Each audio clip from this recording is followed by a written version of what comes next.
It's now time for the Budget Arcade 8 o'clock news at 7. Hello and welcome to the Budget Arcade 8 o'clock news at 7. I am Jeff. Get it, son? And I'm Mark. You know me. Here's what's happening in gaming news today. According to reports, Cyberpunk 2077 will now include a customization option that allows you to pick the color and consistency of your pubic hair. No word yet on whether or not the Fu Manchu will be available for your... Please keep us up to date on that, Mark. Also in the news this week, the Pokemon Company has announced Pokemon Unite, a MOBA game that every Pokemon fan has been clamoring for. I've looked online and seen many happy people excited about this new development. That sounds fantastic, Jeff. Another news, Sony is now offering $50,000 to those 12-year-olds who can successfully hack the PSN. There's no news, however, if the man from 2012 who hacked my PSN way back in the day has returned the $50,000 he stole from me. Pubg Mobile is getting a tiny map design for playing on the go. The Verge reports Pubg Mobile has managed to become one of the most popular and lucrative games in the world by adapting the Battle Royale genre in ways that make sense for a smartphone. They're going to continue this by updating the map to make it more mobile-friendly. According to reports, Fortnite will be having a Christopher Nolan movie night live in-game. However, it's not clear whether or not Tenet will be pushed back as far as the Fortnite theater, and we'll get to hear whether or not all of the children playing the game think that Interstellar is better than The Prestige. Spoiler Interstellar alert, is better than the... It was not. It was not. We are cutting away now. We are not a news podcast or a movie podcast. We are going to go ahead and take a quick break. Let you hear a word from our sponsors. We'll be right back on the Budget Arcade 8 o'clock news at 7 p.m. Hey Dad, what's for dinner tonight? You know, son, tonight's hot bag of sauce night. Really? Hot bag of sauce every Wednesday night. Hot bag of sauce is my favorite. Made from a unique blend of liquids, Hot Bag of Sauce is perfect for those nights you don't feel like cooking. Just bring a pot of water up to a boil, drop in a hot bag of sauce, and within 10 minutes, you're ready to eat. Hot bag of sauce! Hot bag of sauce! Although 10 minutes sometimes is a little too long for my little one to wait. You're probably wondering, where can I find a hot bag of sauce?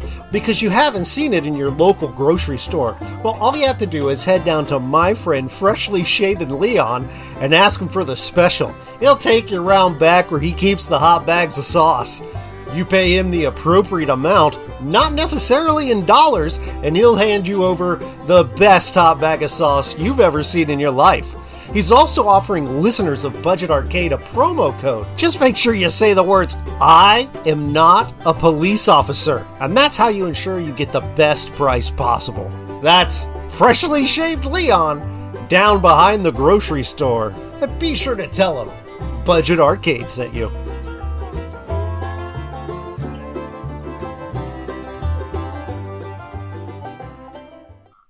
And welcome back. This week's main story is a big one, and it actually is kind of a two-parter because things are developing in the world of video game streaming. Now, Mark, you admittedly don't watch a lot of gaming streams. I admittedly do not. What do you watch when you do watch a gaming thing? To be honest with you, the game. The game that I'm playing. Okay, so first and foremost, the more recent news, but with the least amount to talk about, is the current ban of Dr. Disrespect from Twitch. Mark, if you don't know, Dr. Disrespect is one of the bigger Twitch streamers, and he just signed a huge deal, rumored to be in the millions, and now he's, as rumors are saying, been permabanned from the streaming site.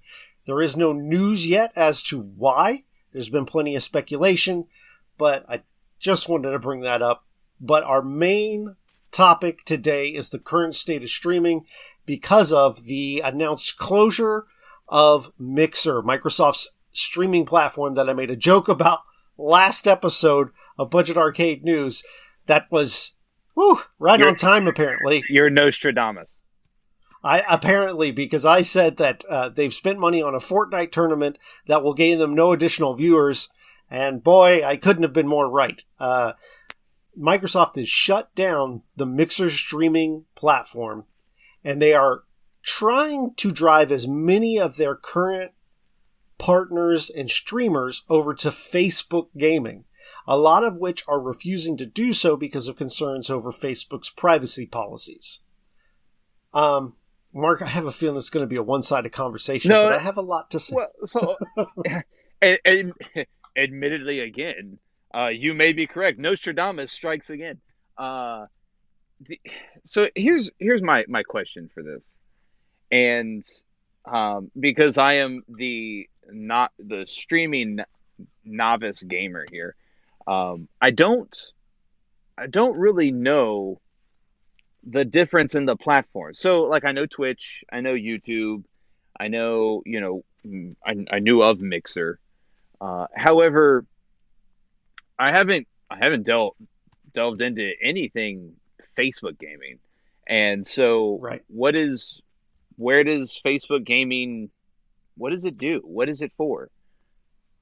So, essentially, and there may be someone before Twitch that had gaming streams, but for the sake of argument, Twitch is the mother, right? It's the one that made it popular, and pretty much everyone streams there. Now, the difference in what you're going to see from platform to platform is pretty much non-existent. The big thing with Mixer was they had this like latency-free streaming, where you'd be less than a second off of a stream. So if you're, when you're on Twitch and you're watching and you type something in chat, it may take them 30 seconds to respond because that's just the latency between what they do and when it shows up on your screen. Whereas Mixer, it was like 1 second, and you could test it. I would type something and immediately the streamer would be talking back. And then a Facebook Gaming does about, I don't know, I'm not on Facebook, but as far as I can tell, it looks to be about the same thing. Now, there was a report that came out that had mentioned how during the pandemic, how everyone's streaming has increased, and Twitch nearly doubled the amount of hours watched. YouTube, I think, had 60% of hours watched. Facebook Gaming had like 200%, but the thing about that is Facebook's statistics, they're always dubious. A lot of people call into question how they count that information, so I don't know for certain. We'll just take it at face value, but they've, nearly tripled their viewership. And Mixer went up 0.02%. Right? Now, why is that? Because Mixer is just not popular? Or? Here's my opinion, my editorialized opinion on why Mixer fails. Well, this is why we pay you the big. Oh yes. So the main reason is, for me, is that Twitch is the only platform that people go to specifically watch live streams, right? There might be people, you might have a handful of people go to Mixer, or a handful of people go to, there's one called Caffeine that no one uses. But when you want to watch a live stream, you go to Twitch. That's just where it is. And I think they're the only place that can be a platform that is solely live streaming based. And so you have YouTube. People go there for video on demand. You go to YouTube for all kinds of stuff, right? Right. So you're on YouTube anyway, and if you come across a live stream, you might go ahead and watch it. And the same can be said for Facebook. If you're on Facebook and you're scrolling and there's a live stream, you might click it. The thing is that people are already there on that platform. Maybe not specifically to watch gaming streams, but they are there. And you can pull some people in as they scroll through and look because they have these apps on their phones. Mixer was purely a streaming platform, and if you didn't have an Xbox, you would have to choose to download Mixer on your phone and look for streams there. Now, I watched Shroud a lot when he was on Twitch, and they signed him to an exclusive deal on Mixer, right? And I stopped watching him because I didn't install another app on my phone. Right. So when I'd want to watch a live stream, I was still pulling up Twitch because that's where I go when I want to watch a live stream. And to me, that's why Mixer failed, is because nobody goes. It's a platform that only offers live streams or video on demand content of live streams. And so people aren't going there for any other reason. And when you already have an alternative out there that's more popular, it's already installed on all your devices. Why are you going to go to Mixer? Right. Well, I read that that Microsoft originally lured, who was it, Ninja and Shroud. Right. Ninja and Shroud were the big ones. There's a couple others that really aren't on the same level. I mean, Ninja's obviously the biggest, and then guys like Shroud and the aforementioned Dr. Disrespect would be some of the bigger ones. So they lured him with, I think it was like $50 million. $50 million contract. So the rumored amount is $30 million for Ninja and $10 million for Shroud. I don't know how confident you can be in those numbers, but that's the rumored amount. To get him on Mixer. Right. All right. So multiple reports that I've read about, Facebook gaming is that Facebook is looking at tripling that number, whatever they were paid, to get them on Facebook gaming. However, I guess those two gamers are up in the air on whether or not they want to go back to Twitch or Facebook gaming. One thing real quick, one thing I did find that was interesting was that Facebook gaming is going to be offering something like, what was it, like $2,500 to lesser streamers. Streamers that are not obviously not as well known to the gaming community, but have a consistent stream. They're somebody that's partnered. So my understanding is they're partnered with Mixer. Okay. Well, I just don't understand why Microsoft would just abandon Mixer altogether in lieu, because it's a money sink. Well, I mean, they're going to be spending a ton of money. They're going to be spending a ton of money on dumping in this partnership with Facebook is what I'm thinking. They keep reiterating that it's a partnership and not a buyout, which maybe not. But money, to me, had to have exchanged hands, right? Microsoft isn't being nice to Facebook for the sake of being nice to Facebook or to stick it to Twitch. Right. I think and I have no foundation for this claim, but I think there had to have been some kind of money change hands, right? Say Facebook gets this sort of exclusive right to kind of poach these streamers, but it is at the end of the day up to the streamer. Right. And this, to my understanding, this is why Sony or Facebook was taken off of the PlayStation platform, the Facebook integration, at least, from, what was it, back in January, February, however long it was. So at the time, I didn't keep up with this news, or I didn't even know if this news was out at the time that Microsoft was going to be partnering with Facebook Gaming. But it seems to me that Microsoft is trying to dive into, they obviously know that Twitch is the streaming platform. They know that. So everybody's chasing Twitch. YouTube's chasing Twitch in that regards. So I just don't see how this is a good move for Microsoft. I don't. Again, I do think money changed hands. They have to employ people to keep this site going, and they've spent millions of dollars. They made a Hail Mary pass, and it did not work, and now they're done. They won out, and they're shilling it. So if they still thought there was money to be made here, I imagine they would keep going, but I don't think they can. And there's probably just, stockholders or something that says, let's dump this. And then if Facebook, again, I'm speculating, but if Facebook comes along and says, here's money, if you're closing, or maybe they even went to Facebook, I don't know, but here's money. We want those streamers and those viewers to come see us. Maybe that's why you get out. I don't know. It does seem like it was kind of sudden. Apparently the only people who knew were guys like Shroud and Ninja. everyone else was taken by surprise. There's also reports of the main sort of executive or whoever, the leader, having some racism in the office and things like that. So it could be just a way to just kind of cut the whole arm off, this gangrenous arm, before it infects the rest of your body. But I get why they dumped it, because you can't. This thing is not going to grow. They've done everything they can, and it's actually, the brand is dead. People don't. But why not just buy Twitch? They can't afford Twitch. Amazon owns it. Oh, that's right.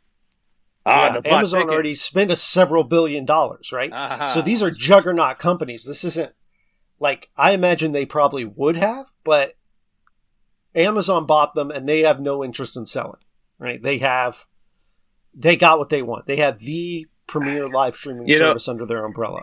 You say that now, and I remember I did read that, and I did read that Amazon was looking at making Twitch streams available via like, when you go to look for a movie on Amazon Prime, and you're scrolling through your movies, they're going to have like a Twitch stream section. Yeah.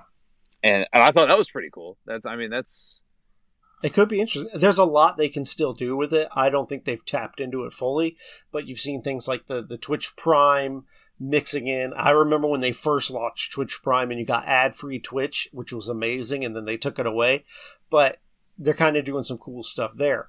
But now that Mixer's out of the bill, I want to talk about these contracts and what I think is next for Shroud and Ninja, right? Those are the two big ones. So Mixer's dead. They obviously can't go there. So you have three big players remaining. You've got YouTube, Facebook Gaming, and of course Twitch. One thing, now that Ninja and Shroud have jumped ship and seen what kind of hit their viewership takes, I don't know that they're going to be interested in going to another platform. But then again, money talks. You never know. Oh, yeah. Because if they go back to Twitch, relatively speaking, they're going to be right back where they were before they left. Right? They're going to be on top of the views. They're going to be pulling in more subs and things like that. So they're going to be making great money when they go back to Twitch. If they sign with Facebook Gaming and they're sitting at... So, like, Shroud used to have like 30, 40,000 viewers when you watched his stream. And then you jump over to his Mixer stream and he'd have 4,000, maybe 10 on a good day. So it was like huge hits these guys were taking.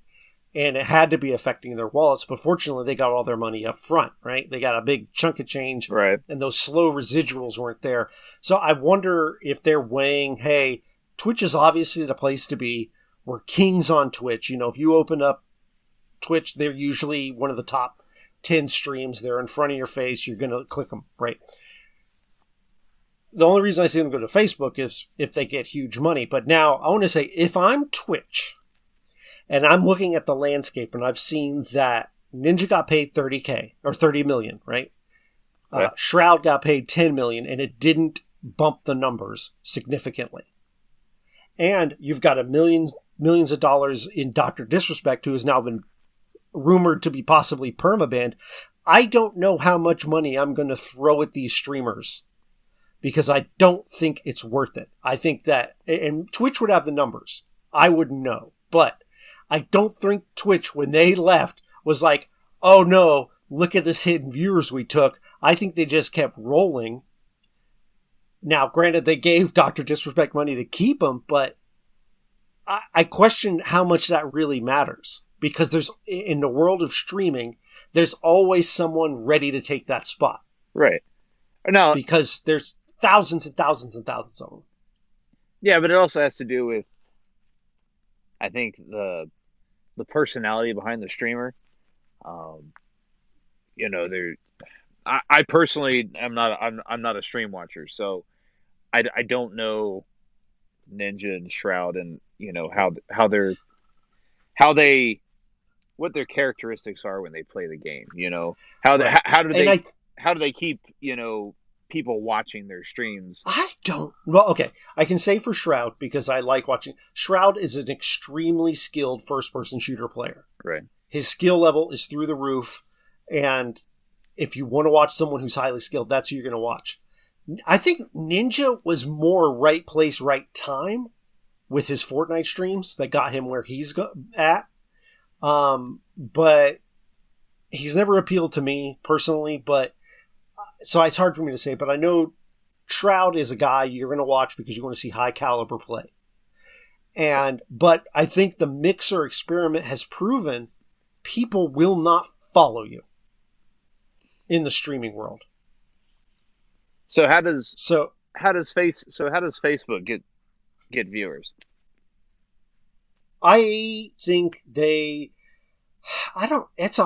I think they just keep doing what they're doing. Now they could pay these guys, right? But I think Mixer has shown that people are not going to go create an account to go watch these guys. Now, here's the thing though, Facebook already has users, right? So I don't know what kind of statistic it is, but a lot of people who use Twitch probably use Facebook.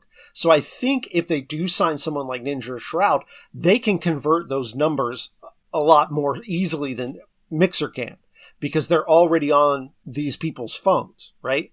So they'll say, oh, I can go set a notification when Shroud goes live and I can open up Facebook Gaming and watch them. So I think they can maybe do a better job of converting those numbers. And the same can be said for YouTube, right? If Shroud signs to YouTube, I am going to watch him still because I've got YouTube on my phone. And if he goes live, I just tap and I'm watching his stream, right? So I think that Facebook definitely has a better chance of converting, not getting people to leave Twitch, but getting people to watch those destination streamers. I still think they're going to take a viewership hit.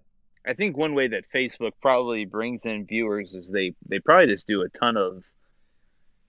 they sponsor their own streams and then they just mass filter in or put the stream video in your timeline somewhere. So when you're scrolling, you just, hey, so-and-so's live. Let me sit here and watch, or let me click. I think that's how Facebook's going to approach this. But as far going back to Microsoft, they have a history of giving up on additions to their platform pretty quickly, and Mixer is only like 3 years old or something. Yeah, I mean, it's not old. Well, they gave up on a partnership with Spotify very quickly before Spotify was huge, and that probably was a mistake. Well, I think they tried to make their own streaming platform for music, but they partnered back up again. Like Spotify is one of the few music streaming apps you can get on your Xbox. Oh, right. Yeah. Same with PlayStation, but I just think they have a history of identifying what probably is a loss, but might not know it's a loss yet, and then cutting bait and going with something else before the idea is actually completely fleshed out. And I don't know if that's. I mean, obviously, I think they gave this everything they could, and at least monetarily, they threw bags of money at this thing, and it did not work. Yeah, I guess I don't know enough about the different streaming platforms to really speak on if Mixer opposed to Twitch was better for Microsoft or whoever. But I don't know. I think it was a lost venture from the beginning. But I want to bounce back to Facebook and how they can win. And the reason, when it comes down to total users, Facebook has Twitch beat hands down. Right? They've got more people signing into their platform every day. Billions. So I think they can make up a lot of ground. I don't know that they have the savvy to actually be where gamers want to be, and people like me who don't want to be on Facebook are not going to go jump over there. I'm going to stick with Twitch and YouTube for my gaming content. But I think Facebook does, because of the sheer number of viewers, they have people that they can get to watch gaming live streams. But I think for still a long time, though, people are going to make Twitch their destination if they want to watch a gaming stream. there is one aspect of all of this that I think we should probably touch on is how does this play into the next generation of consoles? How does this move factor into the Xbox? What is it? Series X, Yeah. and So I think it depends on this partnership and what kind of deals were made, right? I don't think anybody bought an Xbox because of Mixer integration. I don't think one Xbox was ever sold because of Mixer integration, right? That's my opinion. So I don't think it hurts Xbox in any way as far as people being excited about the platform or not being excited, right? I don't think they're going to lose any sales because Mixer's not there, and I don't think they're going to gain any because Mixer's not there, or that they would have gained any had Mixer stuck around. I think depending again on how the partnership's gone, how much Facebook gaming integration is there going to be, if any, since I just suspect that money changed hands because when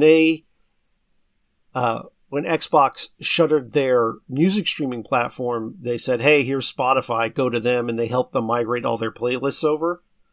But you could still download Deezer, which no one uses, and Pandora, and these other things. So, I don't think it's going to affect the next generation of consoles really at all, other than that Mixer wasn't much of a boom for the console to say, hey, look, we have this. I don't think that moves the needle.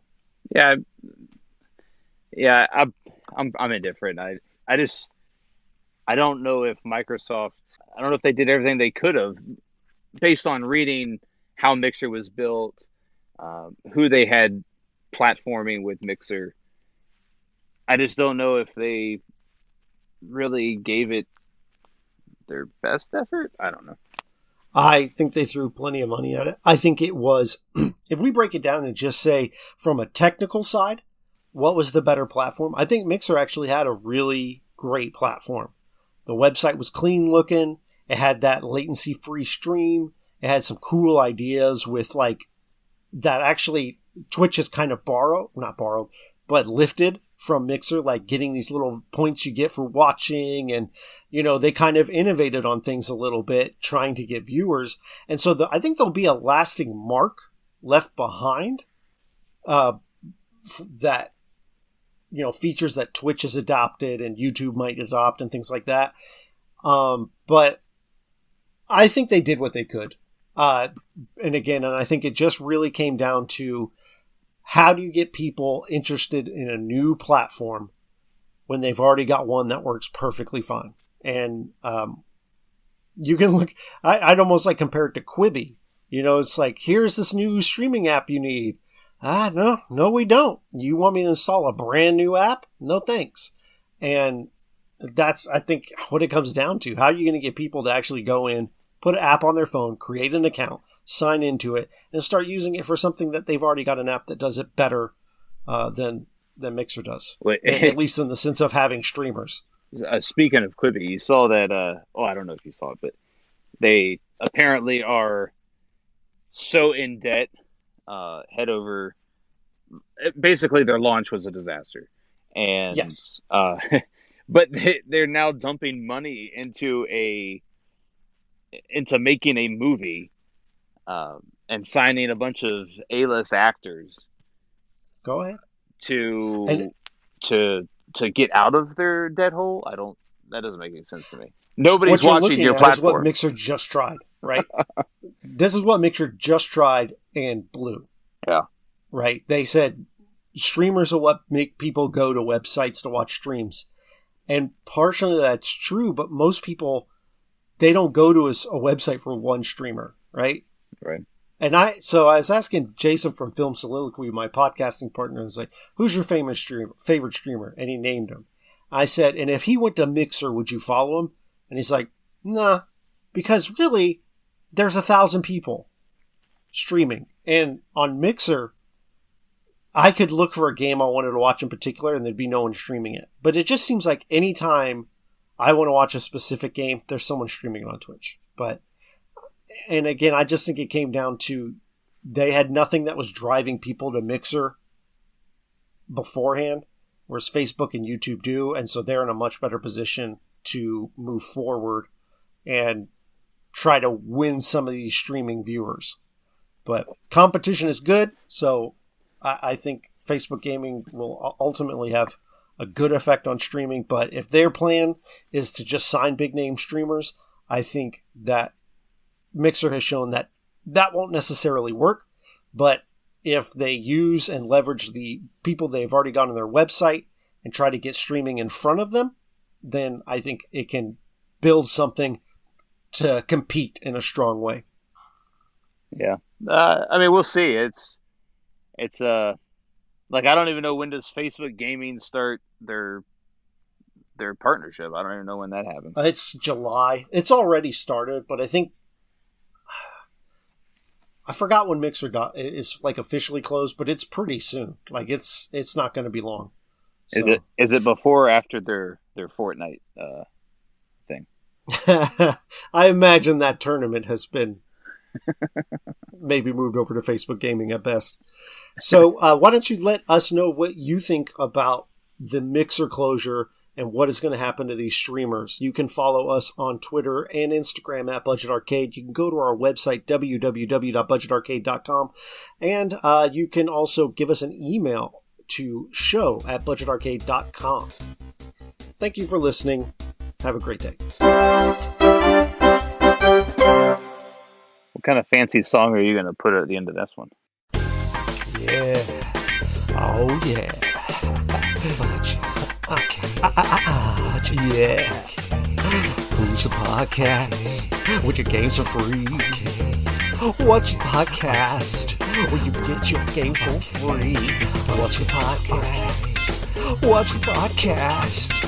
What's the name of that podcast? You get your games for free. What's the name of that podcast? Where you get your game for free.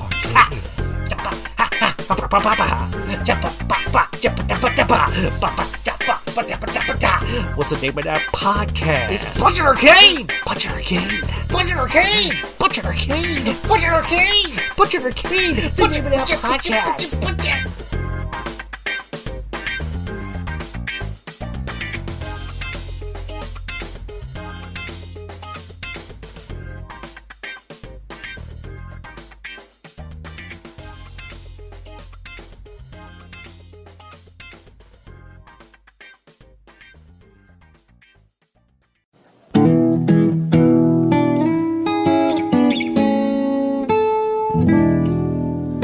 Imagineville Podcast Network.